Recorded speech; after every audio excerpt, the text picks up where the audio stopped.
Welcome back to today's edition of Sportscheck. Of course, with me, Richard Munga. Our sign language interpreter is Simon Karolda. Now, we're going to be getting into the second segment of today's show, whereby we're going to be looking, or rather, we're going to be discussing some of the local action that happened over the weekend. I'm talking about the KPL, but emphasis mostly will be on Gor Mahia. Of course, Gor Mahia coming back from a deficit of 2-1 against the APR of Rwanda in the preliminary stage of the CAF Champions League, and actually beating APR of Rwanda 3-1 at Nyayo National Stadium on Saturday, scoring 2 goals in 3 minutes in extra time, of course, to proceed to the next stage.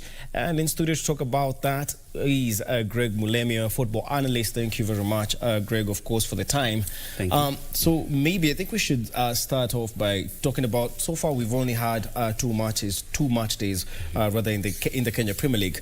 And among the teams that already are showing a lot of promise, we have the likes of KCB, we have the likes of AFC Leopards.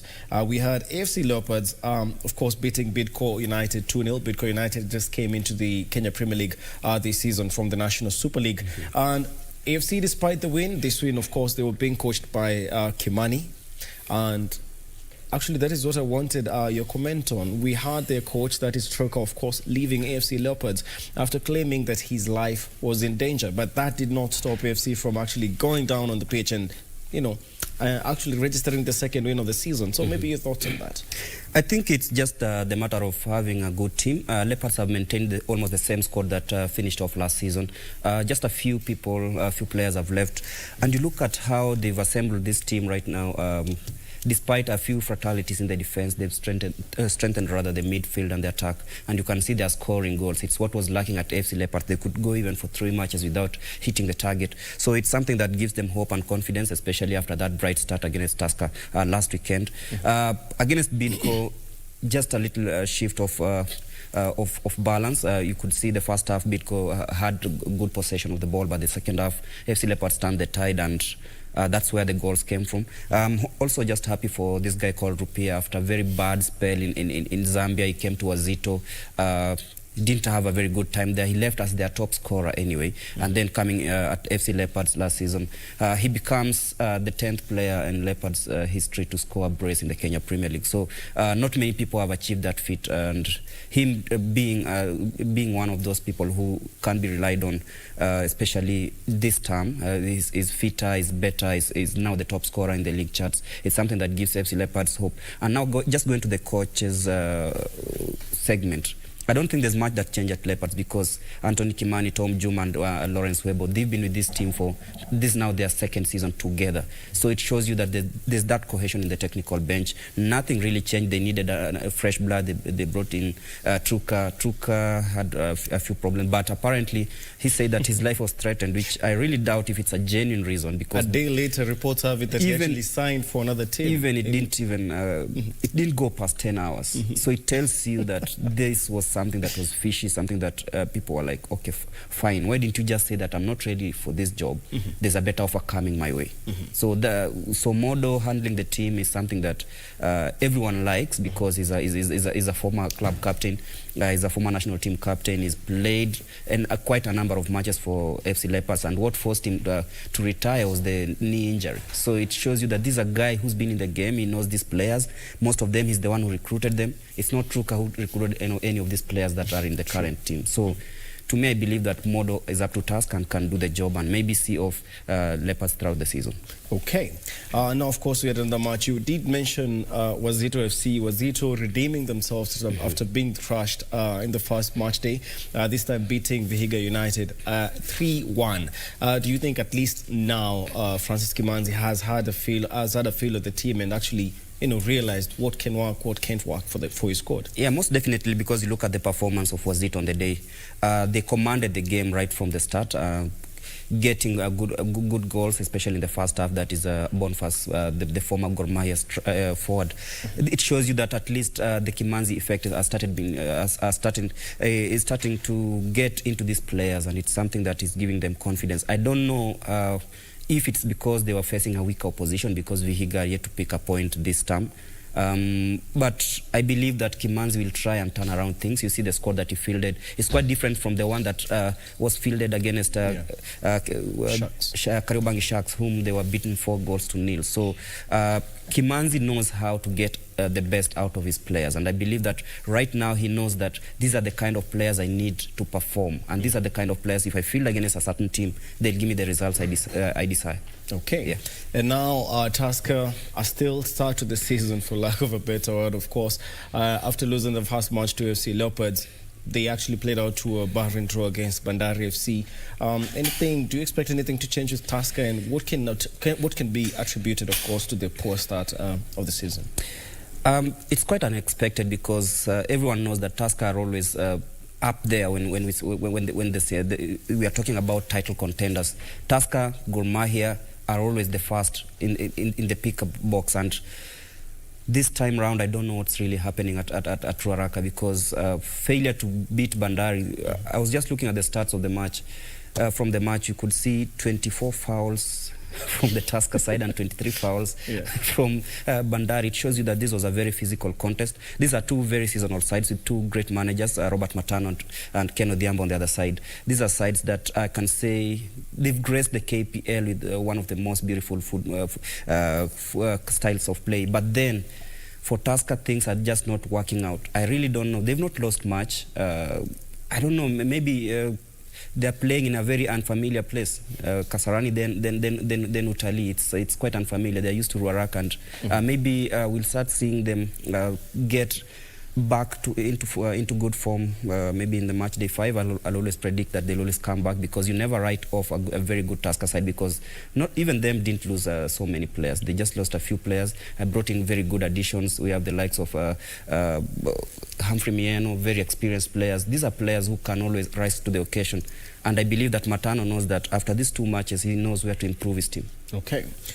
In one of the other matches that were, most anticipated was, of course, Kakamega Homeboys versus Posta Rangers. Kakamega Homeboys picking up the form that they were on last season. Of course, they were this close to challenging for the KPL title, but unfortunately, COVID-19 came, the league was stopped, never got to resume. It was just adjudged to be over. But then again, Kakamega Homeboys, after beating Vihiga United 1-0, that was in the first match day, which was not so convincing for Kakamega Homeboys side that was challenging for the title last season. Then again, they were held to a 1-1 draw against Posta Rangers over the weekend. What's happening, of course, at Homeboys? They lost one of their best players, that is Thiong, who went to FC Leopards. I think it's affected them because he was bringing in that width from the flanks, and it's something that right now they're really struggling to catch up with. But again, Alan Wanga stepped up again on the occasion, scoring that vital goal. But you look at this Kakamega Homeboys, I'll always say that they're a team that you don't know how they'll turn up for a match. Look at against Vihiga, they were not convincing, but they picked the 3 points. Right now, they dropped 2 points at home against Posta Rangers.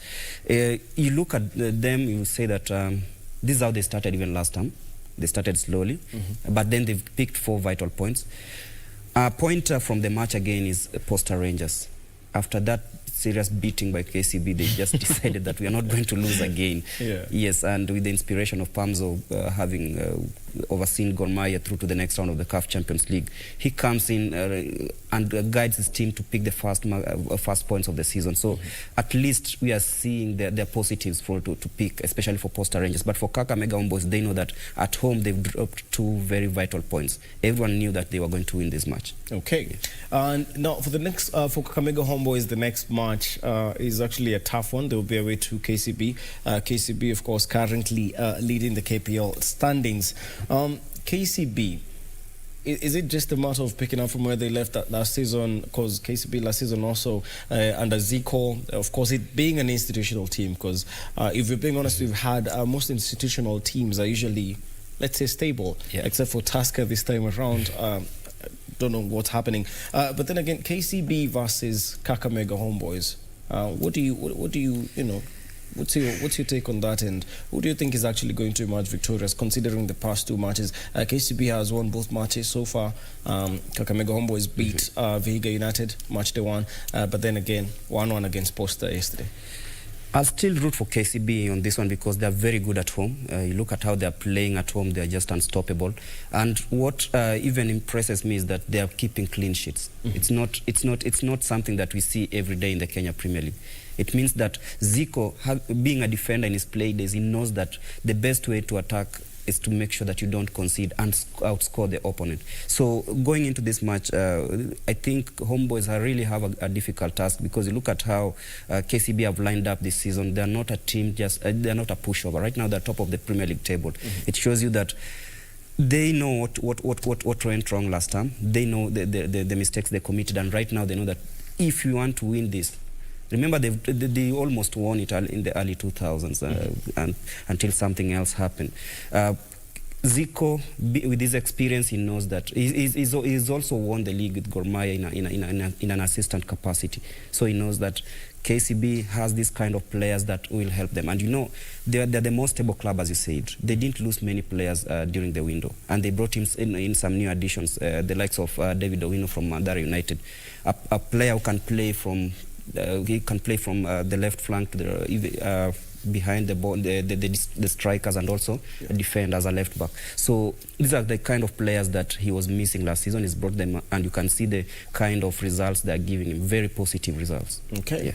Yeah. Now you spoke of both the Rangers, of course, Pamzo coming back into the squad, and them taking their first point of the 2020-2021 FKF Premier League. And quite interesting because that was a day after Pamzo led Gor Mahia, of course, to a huge comeback, of course, beating APR of Rwanda 3-1 in the second leg, in the return leg of the preliminary CAF Champions League matches. Before we talk about that, kindly, not quite sure if we can have a chance to view those highlights. Gor Mahia versus APR of Rwanda, a match played at the Nyayo National Stadium on Saturday.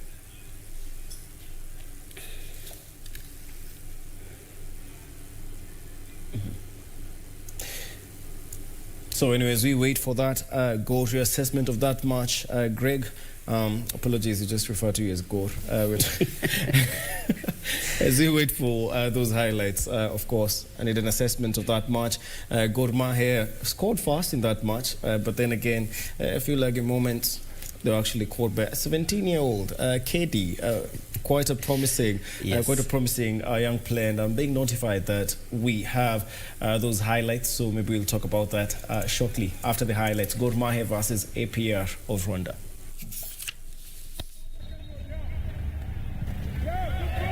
Adil Erade is the man as the Gor Mahia side put the ball in the net. And it seems like Samuel Onyango will be taking the celebration. What does the referee say? Ladies and gentlemen. Well, the celebration is on. The referee is attending to a player on the other side, but Samuel Onyango has led the Gor Mahia players in a celebration here.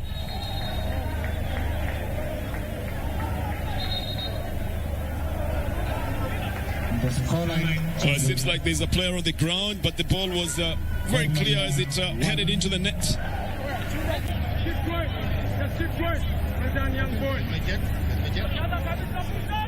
Well, there you see it again. Having been pumped from a little bit of the outside. Well done, Tito, that's better. Okay, we are tired.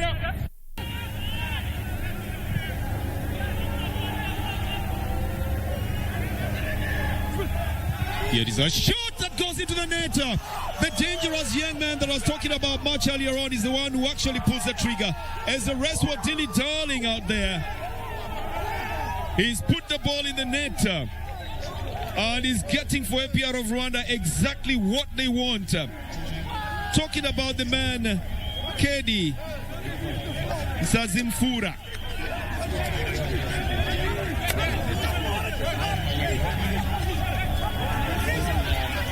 Well, there was a little bit of dilly-dallying and a little bit of complacency at the back there. And taking it a little bit too easy for the APR side. All they needed, yes, just a one-goal win. They have their away goal, but they need to score a goal above to be able to go through. So now they have an uphill task of trying to score again. And of course, we have a game in our hands now. The Rwandese side will be very happy with things the way they are at the moment because they only needed a draw of any kind. Here is Gor Mahia's chance. It is in the net. Oh, it's been put in by Sydney Wahongo, leaving the defenders gaping and wondering what part they didn't cover. And that changes the fortunes here. Wahongo Sydney, with just 2 minutes left of added time, puts the ball in the net. And that striking that now includes Wahongo and Benson Omala probably being the better of the strikes in this game so far. Wow, the defenders devastated at that.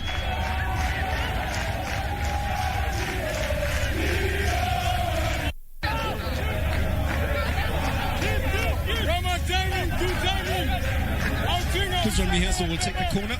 A left-footed player on that side. It can only cover on the outside, and it does, and it's headed into the net. It's a second goal. It's by Nicholas Kipkurui, and it should be the closing minutes of this game. And Gor Mahia emphatically now proving that they will be going forward. I told you earlier that I've been told by very, very known sources that the last few minutes of the game are the most dangerous, just as the first opening minutes are the most dangerous. Gor Mahia score again. Well, that would be in the 55th minute, just 2 minutes after scoring another one, eliciting the celebration from literally everybody in the technical bench. Here it is again, the swinging one coming from Clifton Biezo, and then Kipkurui, a very late substitute here in the second. Well, of course, 2 late goals. That is from Gor Mahia, taking them through to the next stage of the CAF Champions League after beating APR of Rwanda 3-1. That match, Gor Mahia had initially lost 2-1. The match played at the Nyamirambo Stadium in Kigali, Rwanda, the previous weekend. So, Greg, of course, your thoughts on that. Gor leaving it late. Do you think that was a bit, was luck involved there? It was a nervous moment. You look at how they were approaching the match. They were very cautious, especially in the first half, and then getting that goal they needed. They played well, but then APR is a good side. Remember, they lost a penalty. They missed a penalty in that game. And Otto can say that Gor should give credit to Gad Matthews. Yes. This is one of the people who made Gor Mahia progress to the first round. Because you look at how he played throughout the match, good on his feet, saving Tuisenge's penalty. Everyone knew that maybe Tuisenge was going to score, because we all know that he's been doing that over the years for Gor Mahia. But right now, in the opposite colors, he wasn't able to do that. They said that he wanted kuchoma shule. Yeah, but then I can always say that Pamzo has just shown that he's one of the best tacticians in the country. And I've said that over and over again while seated here. Pamzo's way of reading the game is quite different from many coaches I see locally, because he knew that the game was going away. They were losing this match. He brought in 3 very good substitutions, and they really worked out. He brought in Geoffrey, brought in Miheso, and then he brought in Kipkurui, the scorer of the third goal. This is something that not many people expected, and it will remain into the mind of many people who attended that match, the ones who watched the match here on KBC. Tactical substitutions helped Gor Mahia, because at death, everyone knew that maybe this game was over. And then, boom, in the 91st minute, then 94th minute. Not many people see that in the country. We've just seen a spectacle, and it reminds me of very many great nights, especially in Europe, whereby you feel that a side is out, dead and buried, but then they just rise to the occasion. Yeah. Set pieces, Gor Mahia's strength. You could see all the goals that were scored. All of them came from such situations. And Muguna was at the center stage of almost every move that was involved. And this just shows you that maybe it's the right time for Gor Mahia to say, okay, let's entrust Pamzo. But then what happens to his job at Costa Rangers? He has a contract to honor. Those were his words after the match when we talked to him. He has a contract, of course, to honor. He said that the agreement is whenever there is maybe a continental game, he might help out. But he insisted, it reiterated the fact that he has a contract to honor with Costa Rangers. Hence, he plans on doing that, but of course, we're going to see how that goes. Now, Gor Mahia winning that match, advancing to the next round of the CAF Champions League. But then again, Gor kicking off their 2020-2021 FKF Premier League season against Ulinzi Stars on Wednesday. That's quite a difficult match. Do you think they can replicate Saturday's results into this game on Wednesday? They're flying. They've had a good run. They're just having that nice moment, especially after qualifying for the first round of the CAF Champions League. Ulinzi, we've not seen them in action this season, so we cannot really judge. But looking from the last season's performances, Gor Mahia has always been ahead of Ulinzi in performance. They beat them last time, and I don't think much will change right now. Gor Mahia is still the team to beat in the league. They still have a good squad, and I don't know who will be on the touchline on that day. Be it Mr. Odhiambo or Oliveira, we are not sure. But then the team remains. I always say that so long as Muguna is still in the team, then it's very difficult to beat Gor Mahia because he can produce magic from anywhere, any angle of in the pitch. Okay. Now, before we take a break, another match this week. On Wednesday, actually, Zoo FC will be hosting Mathare United, first of the season. Of course, for Mathare, they were set to play Gor Mahia in the first match, but then again, that got postponed because of the CAF Champions League matches. So, technically, this is their first match. What do you foresee happening in that match, Mathare United, playing away to Zoo FC? They called it the clash of rebels. Because there was a stalemate before. Both teams, Ulinzi Stars, Gor Mahia, Mathare United and Zoo. But I feel Mathare United going into this match, they go in a better team because they're buzzing with confidence. They signed a multi-million deal with one of the betting firms in the country to sponsor them for the next 1 year. It's something that not many people expected. And when it came by, it was something that everyone said, okay, fine. At least Mathare have disclosed the amount of money that they are being sponsored. So it's going to be an interesting match. For Zoo, I watched their friendly against Wazito FC. That was like exactly a month ago. They were not really convincing. You looked at them, they have a few lapses, especially in defense, and it's something that can really hurt them, especially when they meet a Mathare United side that we know that can attack you well when things are not working your way. So if I was to say Mathare United going to this match having an upper hand. Okay. Yes. Now we're going to be taking a short break whereby we shall be coming back with international matches for the interest of time. But just briefly, let me spell out some of the matches in match day 3 of the Kenya Premier League. Of course, Gor Mahia taking on Ulinzi Stars on Wednesday, and Zoo FC versus Mathare. That does not make up part of match day 3. Match day 3 on Friday. Nairobi City Stars will be looking to bounce back from their loss against league leaders KCB when they host Bandari FC. Yeah, the match, of course, we didn't mention KCB versus Kakamega Homeboys. And then we have on Saturday AFC Leopards versus Sofapaka. That is quite a good match. And then again we have Western Steamer taking on Tusker, Kariobangi Sharks taking on Bidco. Zuke Richo will be in action on Saturday again, taking on the Ulinzi Stars, while Posta Rangers, of course, will clash against Wazito FC. And on Sunday, once again you have Mathare United versus Gor Mahia and Vihiga United versus Nzoia Sugar.